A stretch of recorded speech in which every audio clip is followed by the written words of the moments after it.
Elias wasn't special, not in the way comic books portrayed it. He couldn't see grand futures or prevent disasters.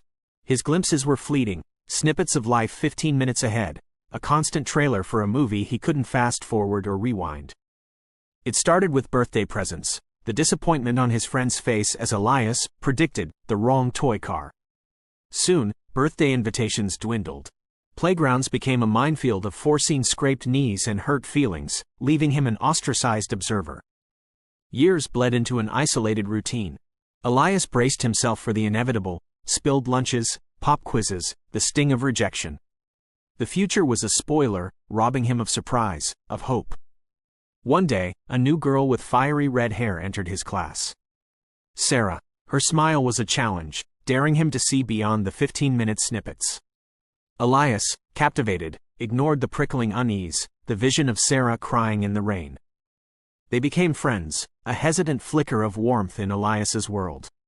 He cherished stolen glances, whispered jokes, the nervous flutter in his stomach, a feeling the future hadn't shown him before. Then came the rain, a downpour mirroring the one in his vision.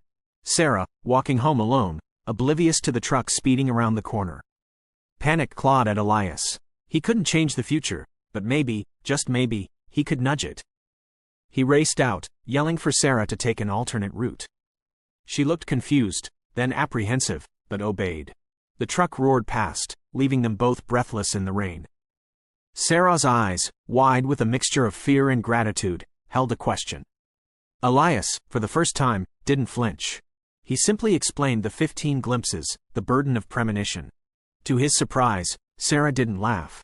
Instead, she smiled, a kind, understanding one. "Maybe you can't change the big things," she said, "but you can change the little ones." Like today. Elias's heart, for the first time, felt lighter.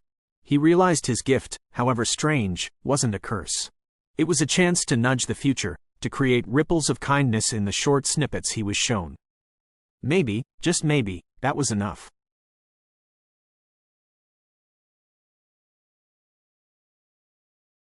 Elias watched Sarah walk away from the park bench, the rain glistening on her fiery red hair. He clutched his lunchbox, the image in his head burning into him. Sarah, crumpled on the ground, surrounded by a crowd, her red scarf fluttering in the breeze. He knew 15 minutes from now, a cyclist would lose control, careening into Sarah's path. Panic clawed at him, but he was trapped in the prison of his visions. He couldn't warn her. Every attempt felt wrong, a violation of the unspoken rules. He watched, heart pounding, the minutes ticking by. He couldn't look away. When the cyclist appeared, a flash of silver on the wet pavement, Elias let out a choked gasp. Time slowed down. Sarah, oblivious, turned to cross the street. He wanted to scream, to grab her, to do anything to alter the scene before him. But his throat constricted, and his voice wouldn't work. All he could do was watch, the tears blurring his vision, as the cyclist collided with Sarah with a sickening thud. The world spun. People rushed over. Elias remained frozen, his 15-minute window of the future slamming shut. He was left with the horrifying image of Sarah, motionless on the ground, her red scarf a stark contrast to the gray pavement. Sarah didn't die. She lived, but with a broken leg and a shattered spirit. Elias never spoke of his visions, the weight of his unchangeable knowledge a crushing burden. He visited her every day, the silence between them heavy with what could never be said. His glimpses remained 15 minutes, glimpses he could never use to save anyone. He learned to live with the future as a cruel spectator sport, forever haunted by the tragedy he could only witness, never prevent. The world moved on, but for Elias, time stopped at the moment Sarah fell, a constant reminder of his powerless gift.